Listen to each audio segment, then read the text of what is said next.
Praise the lord. ದೇವರ ನಾಮಕ್ಕೆ ಸ್ತೋತ್ರವಾಗಲಿ. ಪ್ರೀತಿಯ ದೇವರ ಮಕ್ಕಳೇ, ಈ ದಿನ ದೇವರ ವಾಕ್ಯವನ್ನು ನಾವು ಧ್ಯಾನಿಸಿಕೊಳ್ಳೋಣ.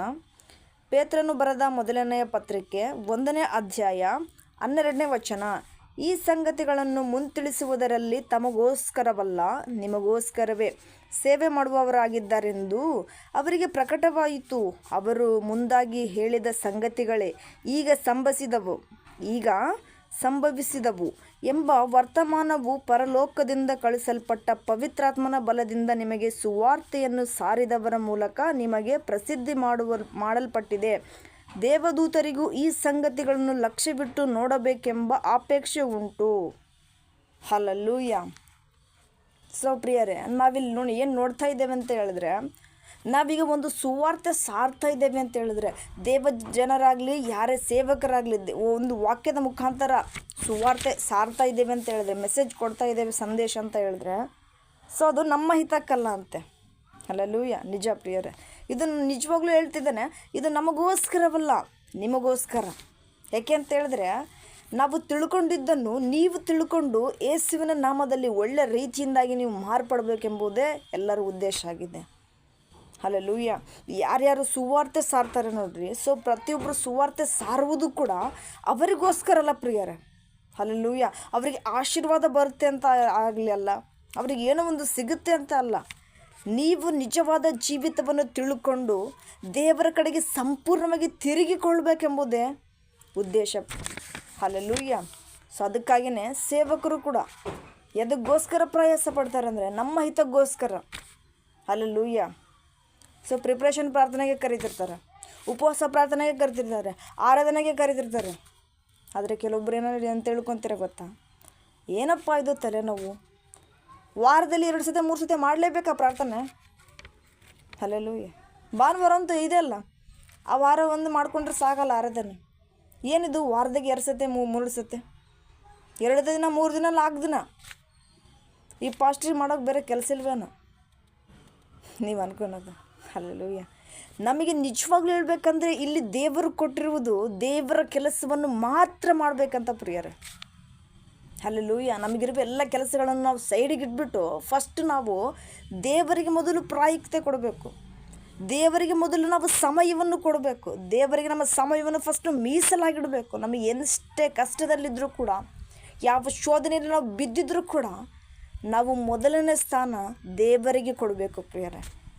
ಸೊ ಅದಕ್ಕಾಗಿಯೇ ಸೇವಕರು ಪ್ರಯಾಸ ಪಡ್ತಾ ಇರ್ತಾರೆ. ಒಂದು ಆತ್ಮನು ಕೂಡ, ಸಭೆಗೆ ಬರುವ ಆತ್ಮನು ಕೂಡ ತಪ್ಪಿ ಹೋಗಬಾರ್ದು ಎಂಬುದೇ ಅವರ ಉದ್ದೇಶವಾಗಿರುತ್ತೆ. ನೀನಿಲ್ಲಿ ತಪ್ಪಿ ಹೋಗಿ ಅಂದರೆ ಮುಂದೆ ನಿನ್ನ ಜೀವಿತ ಯಾವ ರೀತಿಯಾಗಿ ಬದಲಾಗುತ್ತೋ ನಿಜವಾಗ್ಲೂ ಹೇಳೋಕ್ಕೆ ಬರೋದಿಲ್ಲ. ಹಲ್ಲೆಲೂಯಾ. ಸೊ ಅದಕ್ಕೆ ಇಲ್ಲಿ ಹೇಳ್ತಾ ಇದ್ದಾರೆ, ದೇವರ ಮುಖಾಂತರ ಪವಿತ್ರಾತ್ಮನ ಬಲದಿಂದ ಸುವಾರ್ತೆಯನ್ನು ಸಾರಿದವರು. ಹಲ್ಲೆಲೂಯಾ. ಸೊ ಈಗ ನಾವೊಂದು ಯಾವುದೇ ಆಗಲಿ ಸುವಾರ್ತೆ ಸಾರ್ತಾ ಇದ್ದೇವೆ ಅಂತ ಹೇಳಿದ್ರೆ, ವಾಕ್ಯವನ್ನು ಒಬ್ರಿಗೆ ಇನ್ನೊಬ್ರಿಗೆ ತಿಳಿಸಿ ಕೊಡ್ತಾ ಇದ್ದೇವೆ ಅಂತ ಹೇಳಿದ್ರೆ, ಅದು ಸಭೆಯಲ್ಲೇ ಆಗಿರ್ಬೋದು ಅಥವಾ ನಾವು ಯಾವುದೋ ಲೈವಲ್ಲೂ ಕೂಡ ಆಗಿರ್ಬೋದು. ನಾವೀಗ ಸುವಾರ್ತೆ ದೇವರದ್ದು ಸಾರ್ತಾ ಇದ್ದೇವೆ ಅಂತ ಹೇಳಿದ್ರೆ ಅದು ನಾವು ಬೇಕಾಬಿಟ್ಟಿಯಾಗಿ ಮಾಡೋದಲ್ಲ ಪ್ರಿಯರೇ. ಪವಿತ್ರಾತ್ಮನ ಬಲದಿಂದ ಹೊಂದಿಕೊಂಡು ಪರಿಶುದ್ಧ ಆತ್ಮನನ್ನು ನಮ್ಮ ಮೇಲೆ ಇಳಿದಿರೋಗೋಸ್ಕರನೇ ಪವಿತ್ರಾತ್ಮನ ಪ್ರೇರಣೆಯಾಗಿ ನಾವು ವಾಕ್ಯವನ್ನು ಸಾರಲ್ಪಡ್ತೇವೆ. ಯಾರೇ ಆಗಿರ್ಬೋದು, ದೇವ ಜನರಾಗಿರ್ಬೋದು, ಸೇವಕರಾಗಿರ್ಬೋದು, ಒಂದು ವಾಕ್ಯ ತಗೊಂಡು ಸಂದೇಶವನ್ನು ಹೇಳ್ತಾ ಇದ್ದಾರೆ, ಅದರ ಬಗ್ಗೆ ಎಕ್ಸ್ಪ್ಲೇನ್ ಮಾಡ್ತಾ ಇದ್ದಾರೆ, ವಿವರಣೆ ಕೊಡ್ತಾ ಇದ್ದಾರೆ ಅಂತ ಹೇಳಿದ್ರೆ ಅದು ಬೇಕಾಬಿಟ್ಟಿ ಅಲ್ಲ, ಏನೋ ಟೈಮ್ ಪಾಸ್ಗೋಸ್ಕರ ಅಲ್ಲ. ಏನೇನು ಪ್ರಾರ್ಥನೆ ಕರೆಯೋದು ಕೂಡ ಅವ್ರಿಗೆ ಕೆಲಸ ಇಲ್ಲ ಅಂತಲ್ಲ, ದೇವರು ಮೊದಲು ಕೆಲಸ ಮಾಡಬೇಕು. ಹಲ್ಲೆಲೂಯಾ. ದೇವರ ಕೆಲಸಕ್ಕೋಸ್ಕರನೇ ಮೀಸಲಾಗಿಡಬೇಕು. ಸೊ ನೀನು ಒಂದು ದಿನ ಅವ್ರು ಕರೆದಿಲ್ಲ ಅಂತ ನೀನು ಹೋಗಲಿಲ್ಲ ಅಂತಂದರೆ ಅಲ್ಲಿ ನಿನ್ನ ಆತ್ಮ ಎಷ್ಟು ಕುಗ್ಗಿ ಹೋಗುತ್ತೆ ಗೊತ್ತಾ? ಹಲ್ಲೆಲೂಯಾ. ನೀನು ಪ್ರತಿನಿತ್ಯ ಯಾವ ರೀತಿಯಾಗಿ ನೀನು ಊಟ ಮಾಡ್ತೀಯೋ, ನಿನ್ನ ದೇಹವನ್ನು ಯಾವ ರೀತಿಯಿಂದ ನಿನ್ನ ಮುಷ್ಟಿಯಿಂದ ಒಳ್ಳೆಯ ರೀತಿಯಿಂದ ಗಟ್ಟಿಯಾಗಿ ಇಟ್ಕೊಳ್ತೀಯೋ, ಅದೇ ರೀತಿಯಿಂದ ನಿನ್ನ ಆತ್ಮಿಕ ಜೀವಿತನೂ ಕೂಡ ಅದಕ್ಕೆ ದೇವರ ಪ್ರಸನ್ನತೆ, ದೇವರ ಅಗ್ನಿ ಅಭಿಷೇಕ, ಜೀವಜಲ ಅದಕ್ಕೆ ಬೇಕಲ್ವಾ ಪ್ರಿಯರೇ? ಹಲ್ಲೆಲೂಯಾ. ಅದಕ್ಕೆ ಬೇಕಲ್ವಾ? ಸೊ ನೀನು ಎಷ್ಟೇ ಪ್ರಾರ್ಥನೆ ಮಾಡ್ತಾ ಇದೀಯಾ, ನಿನಗೇನು ಸರಿ ಅನ್ನಿಸ್ತಾ ಇಲ್ಲ, ಸಮಾಧಾನ ಸಿಗ್ತಾ ಇಲ್ಲ. ಯಾಕೆ ಗೊತ್ತಾ? ಜೀವ ಜಲಬೇರಿನಲ್ಲಿ ಬೀಳ್ತಾ ಇಲ್ಲ. ಯಾಕೆ? ಪ್ರಾರ್ಥನೆಗೋಸ್ಕರ. ಹಲ್ಲೆಲೂಯಾ. ನೀನು ಪ್ರಾರ್ಥನೆಗೋಸ್ಕರ ಇಲ್ಲ, ಇಲ್ಲಿ ಬೇಕಾಬಿಟ್ಟಿಯಾಗಿದೆಯಾ? ಸೊ ಪಾಸ್ಟ್ರ ಮೇಲೆ ಈ ರೀತಿ ಹೇಳ್ತಿದೆಯಲ್ವಾ, ಸೇವಕರ ಮೇಲೆ ಯಾವುದಕ್ಕಾದರೂ ಪ್ರಾರ್ಥನೆ ಕರೆದ್ರೆ ಸಾಕು, ನಿಮ್ಮ ಮನೆ ಕುಟುಂಬ ಪ್ರಾರ್ಥನೆ ಬರ್ತೀವಿ ಅಂದರೆ ಸಾಕು. ತಲೆನೋವಲ್ಲಪ್ಪ ಇದು, ಏನು ಇವ್ರಿಗೆ ಮಾಡೋಕ್ಕೆ ಬೇರೆ ಕೆಲಸನೇ ಇಲ್ಲ, ಅದಕ್ಕೆ ನಮ್ಮನ್ನು ಕರೀತಾರೆ. ಅಲ್ಲೂಯ್ಯ ಅನ್ಕೊತಿರ್ತೀರಲ್ರಿ. ಯಾಕೆ? ಅವರು ಇರೋದೇ ನಿಮ್ಮ ಆತ್ಮಿಕ ಜೀವಿತವನ್ನು ಇನ್ನೂ ಎರಡಷ್ಟಾಗಿ ಹೆಚ್ಚಿಸೋದಕ್ಕೇನೆ. ನೀನು ಪ್ರಾರ್ಥನೆಯಲ್ಲಿ ಎಷ್ಟು ಕಲ್ತ್ಕೊತೀಯೋ, ಎಷ್ಟು ತಿಳ್ಕೊಳ್ತೀಯೋ, ಎಷ್ಟು ಗ್ರಹಿಸಿಕೊಳ್ತೀಯೋ, ಅಷ್ಟು ನಿನ್ನ ಜೀವಿತ, ಆತ್ಮಿಕ ಜೀವಿತ ಹೆಚ್ಚಲ್ಪಡುತ್ತೆ. ಹಲ್ಲೂಯ್ಯ. ಸೊ ಅದಕ್ಕಾಗಿಯೇ ದೇವರು ಸೇವಕರಾಗಿ ಇಟ್ಟಿದ್ದಾನೆ ಪ್ರಿಯರೇ. ಹಲ್ಲೂಯ್ಯ. ಸೇವಕರಿರೋದು ಏನೋ ವಾಕ್ಯ ಹೇಳ್ತಾರೆ, ಆರಾಧನೆ ಮಾಡ್ತಾರೆ ಅನ್ನೋದಕ್ಕಲ್ಲ. ನೀನು ಯಾವ ರೀತಿಯಾಗಿ ದಾರಿ ತಪ್ಪಿ ಹೋಗ್ತಾ ಇದೆಯೋ, ಸರಿಯಾದ ಮಾರ್ಗದಲ್ಲಿ ಹೋಗ್ತಾ ಇದೆಯೋ ಅಥವಾ ತಪ್ಪದ ಮಾರ್ಗದಲ್ಲಿ ಹೋಗ್ತಾ ಇದೆಯೋ ಎಂಬುದು ತಿಳಿಸೋದಕ್ಕೋಸ್ಕರ. ಹಲ್ಲೆಲೂಯ್ಯ. ಅವರು ವಾಕ್ಯದ ಮುಖಾಂತರ ನೀನು ಗ್ರಹಿಸಿಕೊ ಅಂತ ಪ್ರತಿಯೊಂದು ವಾಕ್ಯದಲ್ಲಿ ಹೇಳಿದಾಗಲೂ ಕೂಡ ನೀನು ಬದಲಾಗಲಿಲ್ಲ ಜೀವಿತ ಅಂತ ಹೇಳಿದ್ರೆ ಏನು ಮಾಡೋದಕ್ಕೂ ಆಗೋದಿಲ್ಲ ಪ್ರೀತಿಯ ಸಹೋದರ ಸಹೋದರರೇ. ಹಲ್ಲೆಲೂಯ್ಯ. ನಿಜವಾಗ್ಲೂ ಏನೂ ಮಾಡೋದಕ್ಕಾಗೋದಿಲ್ಲ. ಕೈ ಮೀರಿ ಹೋದಾಗ ಕೈ ಇಡೋದಕ್ಕೆ ಯಾರೂ ಬರೋದಿಲ್ಲ. ಸೊ ಇದರ ಅರ್ಥ ನಿಮಗೆ ಆಗ್ತಾ ಇದೆ ಅಂತ ನಾನು ತಿಳ್ಕೊಳ್ತಿದ್ದೇನೆ. ನಮ್ಮ ಜೀವಿತ ಕೈ ಮೀರಿ ಹೋದಾಗ ಕೈ ಇಡೋದಕ್ಕೆ ಯಾರೂ ಬರೋದಿಲ್ಲ. ಸೊ ಈಗ ಏಸಪ್ಪನಿದ್ದಾನೆ ನಿನ್ನ ಜೀವಿತದಲ್ಲಿ, ನಿನ್ನ ಕೈ ಜಾರಿ ಹೋಗ್ದಿದ್ರು ಕೂಡ ಆತನ ಹಿಡ್ಕೊಳ್ತಾ ಇದ್ದಾನೆ. ನೀನು ಆತನಿಗೆ ಸಂಪೂರ್ಣವಾಗಿ ಒಪ್ಪಿಸಿಕೊಡು. ಹಲ್ಲೆಲೂಯ್ಯ. ಹಲ್ಲೆಲೂಯ್ಯ. ನಿನ್ನ ಎರಡೂ ಕೈಗಳನ್ನು ತಟ್ಟಿ ಆರಾಧಿಸುವಾಗ ಸಂಪೂರ್ಣವಾಗಿ ಕೊಡು. ಮನಸ್ಸು ಸಂಪೂರ್ಣವಾಗಿ ತಿರುಗಿಕೋ. ಹಲ್ಲೆಲೂಯ್ಯ. ಆಗ ನನ್ನ ಜೀವಿತ ಬದಲಾಗುತ್ತೆ ಬ್ರದರ್ ಆ್ಯಂಡ್ ಸಿಸ್ಟರ್. ನಿಜವಾಗ್ಲೂ ನನ್ನ ಜೀವಿತ ಬದಲಾಗುತ್ತೆ. ಸೊ ಅದಕ್ಕೆ ಈ ವಾಕ್ಯದ ಮುಖಾಂತರ ದೇವರು ಮಾತಾಡ್ತಾ ಇದ್ದಾನೆ. ನಾನು ನಿಜವಾಗ್ಲೂ ಹೇಳ್ತಾ ಇದ್ದೇನೆ, ನಾನಿವತ್ತು ಬೇರೆ ವಾಕ್ಯನೇ ಹೇಳ್ಬೇಕು ಅಂತ ಹೇಳ್ಬಿಟ್ಟು ನಾನು ಆಲೋಚನೆ ಮಾಡ್ತಾಯಿದ್ದೆ. ಸೊ ಅಲ್ಲಿ ತಕ್ಷಣವೇ ಈ ವಾಕ್ಯ ನನಗೆ ದೇವರು ಕೊಟ್ಟು ಈ ರೀತಿಯಾಗಿ ನೀನು ಮಾತಾಡು ಅಂತ ನನಗೆ ತಿಳಿಸಿಕೊಟ್ಟಿದ್ದಾರೆ. ಸೊ ಅದಕ್ಕೆ ನಾನು ಇವತ್ತಿಲ್ಲಿ ಹೇಳ್ತಾ ಇದ್ದೇನೆ. ಹಲ್ಲೆಲೂಯ್ಯ. ಸೊ ಅದಕ್ಕೆ ಹೇಳ್ತಾರಲ್ಲ, ನಮ್ಮ ಚಿತ್ತವಲ್ಲ ನಿನ್ನ ಚಿತ್ತ ದೇವ. ಹಲ್ಲೆಲೂಯ್ಯ. ನನ್ನ ಚಿತ್ತ ನೆರವೇರೋದು ಬೇಡ, ನಿನ್ನ ಚಿತ್ತ ನೆರವೇರಿಲ್ಲ ಅಂತ ಕೇಳ್ಕೊ. ಆಗ ನಿನ್ನ ಜೀವಿತದಲ್ಲಿ ಎಲ್ಲನೂ ಕೂಡ ಬದಲಾಗುತ್ತೆ ಪ್ರೀತಿಯ ಸಹೋದರ ಸಹೋದರಿಯರೇ. ಹಲ್ಲೆಲೂಯ್ಯ. ಸೇವಕರು ಯಾವುದಕ್ಕೋಸ್ಕರ ಇದ್ದಾರೆ, ಯಾವುದಕ್ಕೋಸ್ಕರ ಪ್ರಯಾಸ ಪಡ್ತಾ ಇದ್ದಾರೆ ಎಂಬುದು ತಿಳ್ಕೊ. ನೀನು ಅಂದ್ಕೊಂಡಿರ್ಬೋದು ಸೇವಕರು ನಮ್ಮನ್ನು ಪದೇ ಪದೇ ಕರಿತಾ ಇದ್ದಾರೆ ಅಂತ ಹೇಳಿದ್ರೆ, ಹಲ್ಲೆಲೂಯ್ಯ, ದಕ್ಷಿಣ ಆಗ್ತೀವಿ ನಾವು, ದುಡ್ಡುಗೋಸ್ಕರ ಕರಿತಾ ಇದ್ದಾರೇನೋ ಕೆಲವೊಬ್ಬರು ಅನ್ಕೊತಾರೆ. ಹಲ್ಲೆಲೂಯ್ಯ. ಎಲ್ಲರೂ ಅಂತಲ್ಲ, ಕೆಲವೊಬ್ಬರು ಯೋಚನೆ ಮಾಡ್ಕೊತಾರೆ. ಸೊ ಇವ್ರಿಗೆ ಮಾಡೋ ಕೆಲಸ ಇಲ್ಲ, ಇದೇ ಇವ್ರಿಗೆ ಕೆಲಸ, ಅದಕ್ಕೆ ಇದನ್ನೇ ಮಾಡಿಕೊಂಡು ದುಡ್ಡು ಮಾಡ್ಕೋಬೇಕಂತಿದ್ದಾರಂತ. ಇಲ್ಲ ರೀ, ನಿಜವಾಗ್ಲೂ ಹೇಳ್ಬೇಕಂದ್ರೆ ದುಡ್ಡುಗೋಸ್ಕರ ಅಲ್ಲ, ನಿಮ್ಮ ಆತ್ಮಿಕ ಜೀವಿತವನ್ನು ಎರಡರಷ್ಟಾಗಿ ಬಲಪಡಿಸೋದಕ್ಕೋಸ್ಕರ. ಯಾಕೆ ಅಂತ ಹೇಳಿದ್ರೆ, ಇವತ್ತು ನೀನು ಬಲ ಹೊಂದಿದ್ರೆ ತಾನೇ ನಶಿಸಿ ಹೋಗ್ತಾರೆ ಆತ್ಮಗಳಿಗೆ ನೀನು ಸುವಾರ್ತೆ ಸಾರೋದು, ಪ್ರಾರ್ಥನೆ ಮಾಡೋದು ಬ್ರದರ್ ಆ್ಯಂಡ್ ಸಿಸ್ಟರ್. ಹಲ್ಲೆಲೂಯ್ಯ. ಅವಾಗೆ ತಾನೇ ನಿಜವಾದ ಜೀವಿತ ಅವರಿಗೆ ತಿಳಿಸಿಕೊಡೋದು. ಅದಕ್ಕೆ ಪಾಸ್ಟರ್ ಪ್ರಯಾಸ ಪಡ್ತಾ ಇರ್ತಾರೆ, ಅದಕ್ಕೆ ಸೇವಕರು ನಿಜವಾಗಲೂ ಪ್ರಯಾಸ ಪಡ್ತಾ ಇರ್ತಾರೆ. ನೀನು ಮೊದಲು ಆತ್ಮಿಕ ಜೀವಿತವನ್ನು ನಿಜವಾಗಿ ತಿಳ್ಕೊಬೇಕು, ಬಲ ಹೊಂದಬೇಕು ನೀನು ಕ್ರಿಸ್ತನಲ್ಲಿ. ಆಗ ನೀನು ಬೇರೆಯವರಿಗೆ ಸುವಾರ್ತೆ ಸಾರ್ತೀಯ. ಹಲ್ಲೆಲೂಯ್ಯ. ಆಗ ನೀನು ನಿಜವಾಗಲೂ ಪ್ರತಿಯೊಬ್ಬರಿಗೂ ಕೂಡ, ನಾವು ಯಾರೂ ಕೂಡ ವಾಕ್ಯದ ಮುಖಾಂತರ ನೀನು ಸುವಾರ್ತೆ ಸಾರನ್ನೋ ಅವಶ್ಯಕತೆ ಇಲ್ಲ. ನಿನಗೆ ಪವಿತ್ರಾತ್ಮ ಮೂಲಕ ಪ್ರೇರೇಪಣೆಯಿಂದ ನೀನೇ ಎದುರಿಗಿದ್ದವರಿಗೆ ತಿಳಿಸಿಕೊಡ್ತೀಯ ಪ್ರೀತಿಯ ಸಹೋದರ ಸಹೋದರರೇ. ಹಲ್ಲೆಲೂಯ್ಯ. ನಿಜವಾಗ್ಲೂ ನೀನೇ ತಿಳಿಸಿಕೊಡ್ತೀಯ. ನಾವು ನಿನಗೆ ಕುತ್ಕೊಂಡು ಇಲ್ಲಿ ಹೇಳಬೇಕು ಅವಶ್ಯಕತೆ ಇಲ್ಲ. ಸೊ ಇಲ್ಲಿ ದೇವರು ಯಾಕೆ ಮಾತಾಡ್ತಿದ್ದಾನಂತ ಹೇಳಿದ್ರೆ, ನೀನು ನಿಜವಾಗ್ಲೂ ತಿಳ್ಕೊ ಅಂತ ಹೇಳ್ತಾ ಇದ್ದಾನೆ. ನೀನು ಇಷ್ಟಾಪರಿ ಹೇಳಿದ್ರು ಕೂಡ ನೀನು ಇನ್ನೂ ಗ್ರಹಿಸಿಕೊಳ್ತಾ ಇಲ್ಲ, ಇನ್ನೂ ತಿಳ್ಕೊಳ್ತಾ ಇಲ್ಲ ಅಂತ ಹೇಳಿದ್ರೆ ನಿನ್ನ ಜೀವಿತದಲ್ಲಿ ಶೋಧನೆ ಬರುತ್ತೆ, ತಡ್ಕೊಳ್ಳಾರ್ದಷ್ಟು ನೋವು ಬರುತ್ತೆ, ಬಿಸ್ನೆಸ್ಸಲ್ಲಿ ಲಾಸ್ ಆಗುತ್ತೆ, ಜಾಬಲ್ಲಿ ಸಕ್ಸಸ್ಫುಲಿ ಆಗೋದಿಲ್ಲ, ಎಜುಕೇಷನಲ್ಲೂ ಕೂಡ ಸಕ್ಸಸ್ಫುಲಿ ಆಗೋದಿಲ್ಲ. ಯಾಕೆ? ಆತ್ಮಿಕ ಜೀವಿತ ಕಡಿಮೆ ಆಗಿದ್ದಲ್ವಾ? ನಿನಗೆ ಆತ್ಮಿಕ ಜೀವಿತ ನಂಬಿಕೆ ಅಂತ ಯಾರು ತುಂಬಿಸ್ತಾರೆ? ಹಲ್ಲೆಲೂಯಾ. ಹೆದರಬೇಡ ಮಗನೇ ಮಗಳೇ, ನಾನು ನಿನ್ನ ಜೊತೆಗಿದ್ದೀನಂತ ಆತ್ಮಿಕ ತಂದೆಯಾದ ದೇವರನಿಗೆ ತಿಳಿಸ್ಬೇಕಲ್ವಾ. ನಿನ್ನಲ್ಲಿ ಆತ್ಮಿಕ ಜೀವಿತನೇ ಬಿದ್ದೋಗಿದೆ ಅಂತ ಹೇಳಿದ್ರೆ ನಿನಗೆ ಯಾರು ತಿಳಿಸಿಕೊಡ್ತಾರೆ ನಿಜವಾದ ನಂಬಿಕೆ? ನಿನ್ನ ನಂಬಿಕೆಯಲ್ಲಿರು, ನೀನು ಟ್ರಸ್ಟ್ ಮಾಡು, ಇದು ನೀನು ಸಿಗುತ್ತೆ ಅಂತ ನಿನಗೆ ಯಾರು ತಿಳಿಸಿಕೊಡ್ತಾರೆ? ಸೈತಾನನ ಹೇಳ್ಕೊಡ್ತಾನೆ. ಏನು ಕೇಳ್ತೀಯ ಬಿಡು, ಏನು ಓದ್ತೀಯ ಬಿಡು, ಎಲ್ಲನೂ ಬಿಡು ಬಿಡು ಬಿಡು ಅಂತಾನೆ ಅವನು. ಲಾಸ್ಟಿಗೆ ನಿನ್ನ ನರಕದಲ್ಲಿ ಹಿಡ್ಕೊತಾನೆ. ಹಲ್ಲೆಲೂಯಾ. ನರಕದಲ್ಲಿ ಹಿಡ್ಕೊತಾನೆ. ಸೊ ಆ ನರಕದಲ್ಲಿ ನೀನು ಹೋಗಬಾರ್ದು ಅನ್ನೋದಕ್ಕೋಸ್ಕರನೇ ಪ್ರೀತಿಯ ಸಹೋದರ ಸಹೋದರರೇ, ಕಣ್ಣೀರಿನಿಂದ ಸೇವಕರು ನಿನಗೋಸ್ಕರ ಪ್ರಯಾಸ ಪಡ್ತಾ ಇದ್ದಾರೆ. ಅದನ್ನು ಮೊದಲು ತಿಳ್ಕೊ. ಹಲ್ಲೆಲೂಯಾ. ಅವರಿಗೆ ನೀನು ಗೌರವಿಸು. ಸೊ ನಿನಗ ನಿಮ್ಮ ತಂದೆ ತಾಯಿ, ಇದು ಈ ವಾರ್ತೆ ಈ ತಂದೆ ತಾಯಿಗೆ ಬರುತ್ತೆ ಪ್ರಿಯರೇ, ಈ ಸಂದೇಶ. ನಿಮ್ಮ ಮಕ್ಕಳನ್ನು ನೀವು ಯಾವ ರೀತಿಯಿಂದ ಜಾಗ್ರತೆ ಮಾಡ್ತೀರಲ್ವ? ಹಲ್ಲೆಲೂಯಾ. ನಿಮ್ಮ ಮಕ್ಕಳನ್ನು ನೀವು ಪೇರೆಂಟ್ಸ್ ನೀವು ಎಷ್ಟು ಚೆನ್ನಾಗಿ ಜಾಗ್ರತೆಯಿಂದ ನೋಡ್ಕೊಳ್ತೀರಾ. ಅವರು ತಪ್ಪದ ಮಾರ್ಗಕ್ಕೆ ಹೋಗಬಾರ್ದು ಅಂತ ಹೇಳ್ಕೊಂಡು ಎಷ್ಟು ಚೆನ್ನಾಗಿಂದ ನೋಡ್ಕೊತೀರ ಅಲ್ವಾ? ಒಳ್ಳೆ ರೀತಿಯಿಂದ ಬುದ್ಧಿ ಮಾತುಗಳನ್ನು ತಿಳಿಸ್ಕೊಡ್ತೀರಾ, ಒಳ್ಳೆ ಎಜುಕೇಷನ್ ಕೊಡಬೇಕು ಅಂತ ನೋಡ್ತೀರಾ. ಸೊ ನಿಮ್ಮ ಮಕ್ಕಳಿಗೆ ನೀವು ಈ ರೀತಿಯಾಗಿ ಕೊಡಬೇಕು ಅಂತ ಹೇಳಿದ್ರೆ ನಿಜವಾಗ್ಲೂ ನನ್ನ ಮಕ್ಕಳು ಪರಲೋಕದಲ್ಲಿ ಎಷ್ಟು ಚೆನ್ನಾಗಿರ್ತಾರಲ್ಲ ಅಂತ ನಮ್ಮ ಸೇವಕರು ಪ್ರಿಯರು ಎಷ್ಟು ಪ್ರಯಾಸ ಪಡ್ತಾ ಇರ್ತಾರೆ ಅಲ್ವಾ? ಅದನ್ನು ಯಾಕೆ ಗ್ರಹಿಸಿಕೊಳ್ಳೋದಿಲ್ಲ? ಸೊ ನಾನಿಲ್ಲಿ ತಂದೆ ತಾಯಿ ಮಾತುಗಳನ್ನು ಕೇಳಬೇಡ್ರಿ ಅಂತ ಹೇಳ್ತಾ ಇಲ್ಲ. ತಂದೆ ತಾಯಿ ಮಾತುಗಳನ್ನು ಎಷ್ಟು ವಿಧೇಯಳಾಗಿ ಕೇಳ್ತಾ ಇದೆಯೋ, ತಿಳ್ಕೊಳ್ತಾ ಇದೆಯೋ, ಅದೇ ರೀತಿಯಿಂದ ಸೇವಕರು ಪ್ರತಿಯೊಂದು ಮಾತನ್ನು ಕೂಡ ಗ್ರಹಿಸಿಕೊ. ನಿನ್ನ ಜೀವಿತ ಒಳ್ಳೆ ರೀತಿಯಿಂದಾಗಿ ಮಾರ್ಪಡುತ್ತೆ. ಹಲ್ಲೆಲೂಯಾ. ಸೇವಕರಿಗೆ ಬೇಜಾರು ಬರೋ ರೀತಿ ಮಾಡಬೇಡ. ಸೇವಕರಿಗೆ ನಿನ್ನ ಕುರಿತು ಅಳೋ ರೀತಿಯಾಗಿ ಮಾಡಬೇಡ. ಹಲ್ಲೆಲೂಯಾ. ಅವರು ನಿನಗೋಸ್ಕರ ಅಳ್ತಾರೆ ಅಂದರೆ ನೀನು ಅವರಿಗೆ ತುಂಬ ನೋವು ಕೊಡ್ತಾ ಇದೆಯಾ, ಬಟ್ ಅವ್ರು ನಿನ್ನ ಎದುರಿಗೆ ಹೇಳೋಲ್ಲ. ನಿನ್ನ ಎದುರಿಗೆ ನೀನು ಈ ರೀತಿ ಮಾಡ್ತಾ ಇದೆಯಾ ಪ್ರೀತಿಯ ಸಹೋದರ ಸಹೋದರರೇ, ಮಕ್ಕಳೇ ಅಂತ ಅವ್ರು ನಿನಗೆ ಎದುರಿಗೆ ಹೇಳೋದಿಲ್ಲ, ಕಣ್ಣೀರು ಹಾಕೋದಿಲ್ಲ. ಪ್ರೀತಿಯ ಸಹೋದರ ಸಹೋದರರೇ, ದೇವರ ಮುಂದೆ ಕಣ್ಣೀರು ಹಾಕ್ತಾ ಇರ್ತಾರೆ. ಹಲ್ಲೆಲೂಯಾ.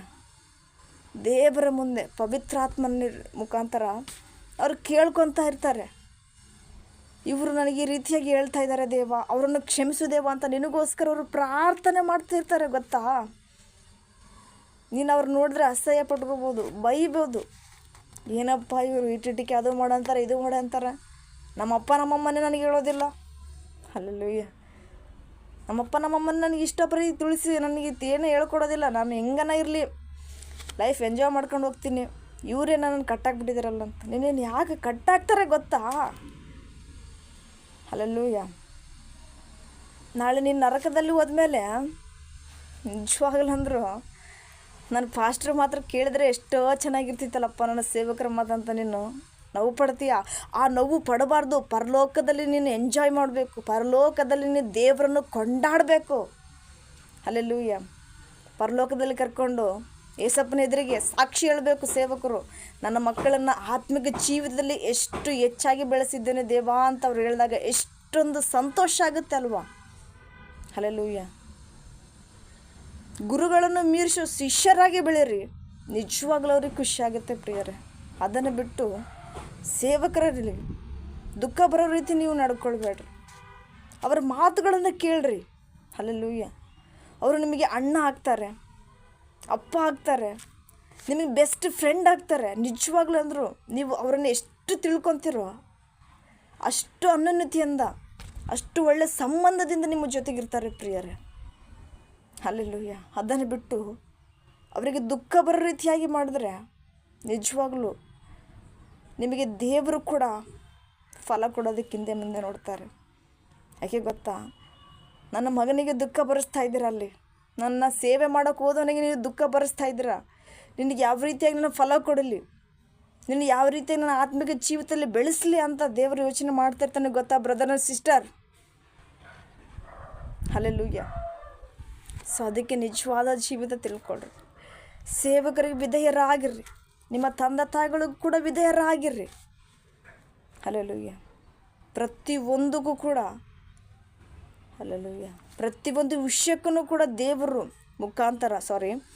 ಸೇವಕರ ಮುಖಾಂತರ ದೇವರ ಮಾತುಗಳನ್ನು ತಿಳಿಸಿಕೊಟ್ಟಾಗ ಪ್ರಿಯರೇ ತಿಳ್ಕೊಳ್ರಿ, ಕಲಿತುಕೊಳ್ಳ್ರಿ, ನಿಮ್ಮ ಜೀವಿತನ ಅರಿತುಕೊಳ್ಳ್ರಿ. ಪಾಸ್ಟರ್ ಹೆಂಗೆ ಅಂತ ನಿಜವಾಗ್ಲೂ ಯಾರು ಕೂಡ ಹೇಳೋಕೆ ಹೋಗ್ಬೇಡ್ರಿ.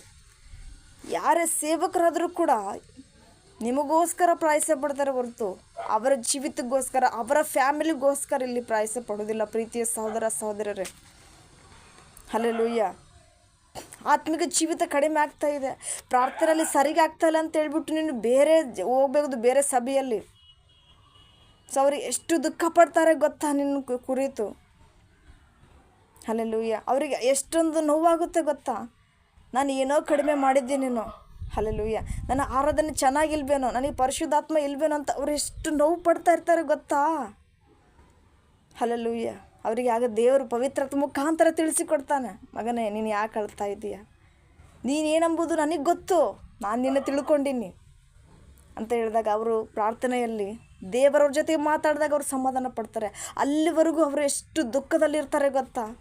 ನಿನ್ನ ಬಿಟ್ಟು ಬೇರೆ ಸಭೆಗೆ ಹೋಗ್ತಾ ಇದೀಯ ಅಂದರು. ನಮ್ಮ ಆತ್ಮಿಕ ತಂದೆಗೆ ಎಷ್ಟು ನೋವಾಗುತ್ತೆ ಪ್ರಿಯರು, ನಮ್ಮ ಸೇವಕರಿಗೆ.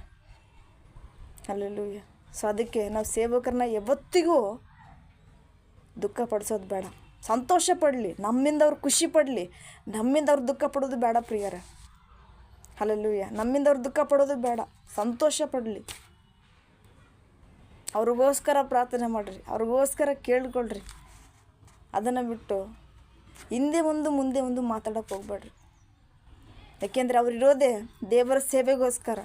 ಅದಕ್ಕೆ ದೇವರ ಸೇವೆ ಮಾಡೋದಕ್ಕೆ ಕರೀತಾರೆ. ಹಲ್ಲೆಲೂಯ್ಯ. ಆ ಸೇವೆಯಲ್ಲಿ ಎಷ್ಟು ಆನಂದ ಇದೆ, ಎಷ್ಟು ಸಮೃದ್ಧಿ ಜೀವನ ಇದೆ, ಎಷ್ಟು ಸಂಶೋಧನೆಯಿಂದ ಬಿದ್ದಿದ್ರು ಕೂಡ ಅದರಿಂದ ಮೇಲೆ ಎದ್ದೇಳ್ತೀಯ ಗೊತ್ತಾ. ಆತ್ಮಿಕ ಜೀವಿತ ಹೆಚ್ಚಾಗಿ ಮಾಡ್ಕೊಳ್ತೀಯ. ಅದಕ್ಕೆ ನಿನ್ನ ದೇವರು ಸೇವಕರ ಮುಖಾಂತರ ಕರೆಸಿಕೊಳ್ತಾರೆ. ಆ ಸಮಯದಲ್ಲಿ ಹೋಗು, ನಿನ್ನ ಕಷ್ಟ ಎಲ್ಲವೂ ಪರಿಹಾರ ಆಗುತ್ತೆ brother and sister. Hallelujah. Thank you. ನಿಮ್ಮೆಲ್ಲರೂ ಈ ವಾಕ್ಯದ ಮುಖಾಂತರ ದೇವರು ನಿಮ್ಮ ಜೊತೆ ಮಾತಾಡಿದ್ದಾನೆ. ನಿಜವಾಗ್ಲೂ ಇಲ್ಲಿ ದುಃಖ ಆಗ್ತಾಯಿದೆ. ಈ ವಾಕ್ಯ ಹೇಳೋ ಟೈಮಲ್ಲಿ ಏನೋ ಗೊತ್ತಿಲ್ಲ ಪ್ರಿಯರೇ, ಒಂಥರ ನೋವು ಆಗ್ತಾಯಿದೆ. ಯಾಕೆಂದರೆ ನೀವೆಷ್ಟು ಯಾರೇ ಸೇವಕರಾಗಿರ್ಬೋದು, ನೀವೆಷ್ಟು ನೋವು ಪಡಿಸ್ತಾ ಇದ್ದೀರೆಂಬುದು ಪವಿತ್ರಾತ್ಮ ಮುಖಾಂತರ ಈ ವಾಕ್ಯದಲ್ಲಿ ನಾನು ನಿಮಗೆ ತಿಳಿಸಿಕೊಡುವಾಗ ಏನೋ ಒಂಥರ ನೋವು ಆಗ್ತಾಯಿದೆ. ಹಲ್ಲೆಲೂಯ್ಯ. ನಮ್ಮ ಸೇವಕರಿಗೆ ಎಷ್ಟೆಲ್ಲ ನೋವು ಸಮಸ್ಯೆ ಇರ್ಬೋದು, ಎಲ್ಲನೂ ಸಹಿಸ್ಕೊಳ್ಬೇಕು ಅಲ್ವಾ. ಎಲ್ಲನೂ ಸಹಿಸ್ಕೊಳ್ಬೇಕು. ಒಂದು ವೇಳೆ ನೀನು ಅವ್ರ ಜೊತೆ ಜಗಳ ಆಡಿದರೂ ಕೂಡ ಅವ್ರು ನಿನಗೆ ಒಳ್ಳೆ ರೀತಿಯಿಂದ ತಂದೆಯಾಗಿ ಮಾತಾಡಿಸ್ತಾರೆ, ಪ್ರೀತಿಯಿಂದ ನಿನಗೆ ಪ್ರೀತಿ ಕೊಡ್ತಾರೆ. ಅದನ್ನು ಬಿಟ್ಟು ಹೊರಗೊಂದು ಒಳಗೊಂದು ಮಾಡೋದಿಲ್ಲ. ಹಲ್ಲೆಲೂಯ್ಯ. ಅದಕ್ಕೆ ನಿಜವಾಗ್ಲೂ ಹೇಳ್ತಿದ್ದಾನೆ, ಸೇವಕರಿಗೆ ಮಾತ್ರ ಯಾರು ನೋವು ಕೊಡಬೇಡ್ರಿ, ಒಳ್ಳೆ ರೀತಿಯಿಂದ ನೋಡಿಕೊಳ್ರಿ, ಖುಷಿ ಆಗ್ತಾರೆ. ನಾನು ಕರೆದು ನನ್ನ ಮಕ್ಕಳನ್ನು ವಿಚಾರಿಸಿಕೊಂಡಿದ್ದೇನೆ, ನಾನು ಕಾಳಜಿ ವಹಿಸ್ತಿದ್ದೇನೆ, ಸಾರ್ಥಕ ಆಯ್ತಪ್ಪ ಅನ್ಕೊತಾರೆ. ನೀನು ಅವ್ರನ್ನ ಖುಷಿ ಪಡಿಸ್ತಾ ಇದ್ರೆ. ಹಲ್ಲೆಲೂಯ್ಯ. ನೀನು ದುಡ್ಡೇ ಕೊಡಬೇಕನ್ನೋದಿಲ್ಲ, ಚೆನ್ನಾಗಿ ಮಾತಾಡು, ಅವ್ರಿಗೋಸ್ಕರ ಪ್ರಾರ್ಥನೆ ಮಾಡು. ಹಲ್ಲೆಲೂಯ್ಯ. ಅವ್ರ ಜೊತೆ ಕೈ ಜೋಡಿಸು, ನಾನು ಎಲ್ಲದಕ್ಕೂ ನಿಮ್ಮ ಜೊತೆ ಇರ್ತೀನಿ ಫಸ್ಟೇ ಅಂತ ಹೇಳು. ನೀನು ಇಲ್ಲಿ ದುಡ್ಡೇ ಕೊಟ್ಟು ನೀನು ಇದು ಮಾಡು ಅಂತ ಹೇಳ್ತಾ ಇಲ್ಲ. ಯಾಕೆಂದರೆ ಎಲ್ಲನೂ ಕೂಡ ದುಡ್ಡಿಂದ ಆಗೋದಿಲ್ಲ. ನಿನ್ನ ಪ್ರೀತಿ, ವಿಶ್ವಾಸ, ನಂಬಿಕೆ, ಹಲ್ಲೆಲೂಯ್ಯ, ಒಳ್ಳೆ ರೀತಿಯಿಂದ ನೀನು ಅವ್ರು ಗ್ರಹಿಸಿಕೊಂಡು ಬಿಡ್ತಾರೆ ಪ್ರಿಯರೇ. ಸೇವಕರಿಗೆ ಗೊತ್ತಾಗ್ಬಿಡುತ್ತೆ ಯಾರು ಆತ್ಮಿಕ ಜೀವಿತದಲ್ಲಿ ಹೆಚ್ಚಿದ್ದಾರೋ, ಯಾರು ಆತ್ಮಿಕ ಜೀವಿತದಲ್ಲಿ ಕುಗ್ಗಿ ಹೋಗ್ತಾ ಇದ್ದಾರೆಂಬುದು ಅವ್ರಿಗೆ ಗ್ರಹಿಸಿಕೊಳ್ತಾರೆ. ಆದರೂ ಕೂಡ ಅವರು ನಿನಗೆ ತಿಳಿಸೋದಿಲ್ಲ. ನಿನಗೋಸ್ಕರ ಅವರು ಪ್ರಾರ್ಥನೆ ಮಾಡ್ತಾ ಇರ್ತಾರೆ ಪ್ರೀತಿಯ ಸಹೋದರ ಸಹೋದರರೇ. ಹಲ್ಲೆಲೂಯ್ಯ. ಅದನ್ನು ತಿಳ್ಕೊಳ್ರಿ. ಸೇವಕರಿಗೋಸ್ಕರ ಪ್ರಾರ್ಥನೆ ಮಾಡ್ತಾಯಿರಿ. ನಿಮ್ಮ ದಿನನಿತ್ಯ ಜೀವಿತ ಪ್ರಾರ್ಥನೆಯಲ್ಲೂ ಕೂಡ ನಮ್ಮ ಸೇವಕರಿಗೋಸ್ಕರ ಪ್ರಾರ್ಥನೆ ಮಾಡಿರಿ, ಅವ್ರ ಕುಟುಂಬಕ್ಕೋಸ್ಕರ ಪ್ರಾರ್ಥನೆ ಮಾಡಿರಿ. ಹಲ್ಲೆಲೂಯ್ಯ. ನಿಮ್ಮ ಸೇವಕರಿಗೋಸ್ಕರ ಪ್ರಾರ್ಥನೆ ಮಾಡಿರಿ. ಪ್ರಪಂಚದ ಪ್ರತಿಯೊಬ್ಬ ಸೇವಕರಿಗೋಸ್ಕರ ಕೂಡ ಪ್ರಾರ್ಥನೆ ಮಾಡಿರಿ. ಹಾಗಂತ ಹೇಳ್ಬಿಟ್ಟು ಪ್ರಪಂಚ ಪ್ರತಿಯೊಬ್ಬರು ಪಾಸ್ಟರ್ಗೂ ನಮಗೆ ಪರಿಚಯ ಇರೋದಿಲ್ಲ. ನಮಗೆ ಯಾರ್ಯಾರು ಸೇವಕರು ಪರಿಚಯ ಆಗ್ತಾರೋ ಅವ್ರಿಗೋಸ್ಕರ ಪ್ರಾರ್ಥನೆ ಮಾಡು, ಅವ್ರ ಜೀವಿತಕ್ಕೋಸ್ಕರ ಪ್ರಾರ್ಥನೆ ಮಾಡು, ಅವ್ರ ಫ್ಯಾಮಿಲಿಗೋಸ್ಕರ ಪ್ರಾರ್ಥನೆ ಮಾಡು. ಹಲ್ಲೆಲೂಯ್ಯ. ಅವರು ಸುವಾರ್ತೆ ಸಾರುವಂಥ ಸಮಯದಲ್ಲಿ ಒಳ್ಳೆ ರೀತಿಯಿಂದ ಆತ್ಮಿಕ ತಂದೆಯಾಗಿ ಪ್ರತಿಯೊಬ್ಬರು ಕೂಡ ರಕ್ಷಣೆ ಮಾರ್ಗದಲ್ಲಿ ತರುವಂಥವ್ರಿಗೋಸ್ಕರ ಪ್ರಾರ್ಥನೆ ಮಾಡು. ಹಲ್ಲೆಲೂಯ್ಯ. ಈ ರೀತಿಯಾಗಿ ಪ್ರಾರ್ಥನೆ ಮಾಡಿದಾಗ ನಿಜವಾಗ್ಲೂ ನಿನ್ನ ಜೀವಿತದಲ್ಲಿ ಅದ್ಭುತ ಕಾರ್ಯಗಳು ನಡೀತೈತೆ. ನಿನ್ನ ಶೋಧನೆ ತಪ್ಪುತ್ತೆ. ಯಾಕೆ ಗೊತ್ತಾ, ದೇವರಿಗೋಸ್ಕರ ನೀನು ಇಲ್ಲಿ ಪ್ರಯಾಸ ಪಡ್ತಾ ಇದೆಯಾ, ಸೇವಕರಿಗೋಸ್ಕರ ಪ್ರಯಾಸ ಪಡ್ತಾ ಇದೆಯಾ. ಯಾಕೆಂದರೆ ಸೇವಕರು ಚೆನ್ನಾಗಿದ್ದರೆ ನಾನು ಚೆನ್ನಾಗಿರ್ತೇನೆ ಅಂತ ಯಾವಾಗ ನೀನು ಭಾವನೆ ಬರುತ್ತೋ ಆವಾಗಲಿದ್ದನೇ ಆಟೋಮೆಟಿಕ್ಕಾಗಿ ಪರಿಶುದ್ಧ ಆತ್ಮದಿಂದ ಒಳ್ಳೆ ರೀತಿಯಿಂದಾಗಿ ನಿನ್ನಲ್ಲಿ ಕಾರ್ಯಗಳು ನಡೆಯೋಕ್ಕೆ ಸ್ಟಾರ್ಟ್ ಆಗುತ್ತೆ. ಪ್ರೀತಿ ಸಹೋದರ ಸಹೋದರರೇ, ಹಲ್ಲೆಲೂಯಾ.